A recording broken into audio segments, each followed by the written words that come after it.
We're here up City Creek Canyon behind the Utah State Capitol building at the City Creek Water Treatment Plant. When people see a project like this, they usually just see the finished product, in this case, the drinking water.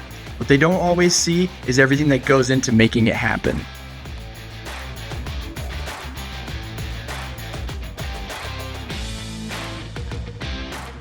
So here we are with Ian and Alex, Superintendent and Project Manager here at the Salt Lake City Water Treatment Plant up City Creek Canyon.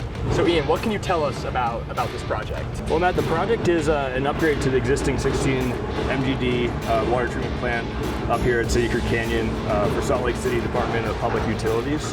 The plant is over 70 years old, and due to that, the aging infrastructure and need for seismic upgrades, Salt Lake City needed to replace the whole plant. And in that process, they realized they needed to go CMGC, and they selected Haskell to be their CMGC contractor. We worked with Haskell in the past on multiple projects as their preferred concrete sub, and on this project it was no different. They brought us in early.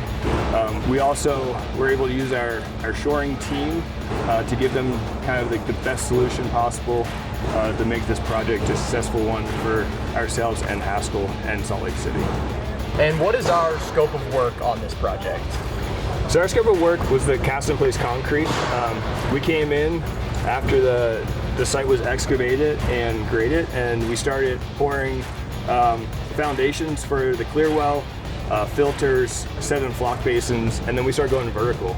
Basically, the whole treatment process is all out of concrete. It starts with the flocculation basins, then goes into set basins, into 6 filters, and then into the clear well and backwash tank. We poured about 7,000 yards of concrete over 12 months, beating our schedule by 3 months. So what is our scope of work on this project? So we had 2 scopes of work. One was our shoring package, and then we also had the cast-in-place package concrete. The shoring package was, we actually did some soil nail walls, which you can see around here, that make the site more accessible for large equipment and trucks. And then the second part of that shoring package was taking the existing 7 flock basin walls and putting in H-piles and soil nails to tie them back, to use them basically as a shoring system for the excavation to go down. And then part 2 was cast-in-place concrete. This whole plant is pretty much made out of concrete for the treatment process.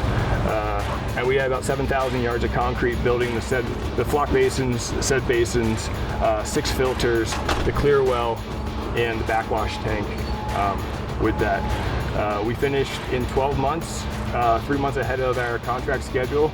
And at peak, I think we had around 45 guys out here. Wow, that's impressive. And what does a project like this mean to the residents of Salt Lake City? The main thing it means is kind of uninterrupted water supply to the residents. This plant mainly serves water to the residents in the avenues, and it is all gravity fed down the canyon. But the seismic upgrades, along with kind of some other resilient upgrades, make sure that during any natural disaster event, this plant can stay up and running and supply water to the residents and to the fire department. And for you, Alex, what does this project mean for you personally? It means more work for our guys. It means that we can keep them busy here, local, for those guys that don't like to travel. And with that, I mean, it means food on our tables. And with this site being up City Creek Canyon, what challenges have we faced when it comes to building this project, and how have we overcome them? As you know, we are in the middle of the canyon, so it was a very, very tight space. We didn't have enough laid down yard for materials. Biggest thing was, it's not much area to turn around in. You poured 7,000 yards of concrete. That's a lot of concrete trucks coming up from down here. So it was careful planning, coordination with the other subcontractors in Haskell to make sure all our large boards went off without a hitch. Haskell installed a tower crane up here to make sure that everyone had access to it and get the material where they need to. I feel like we did a really good work coordinating with Haskell and all of the subcontractors here. And what type of manpower did we utilize on this project?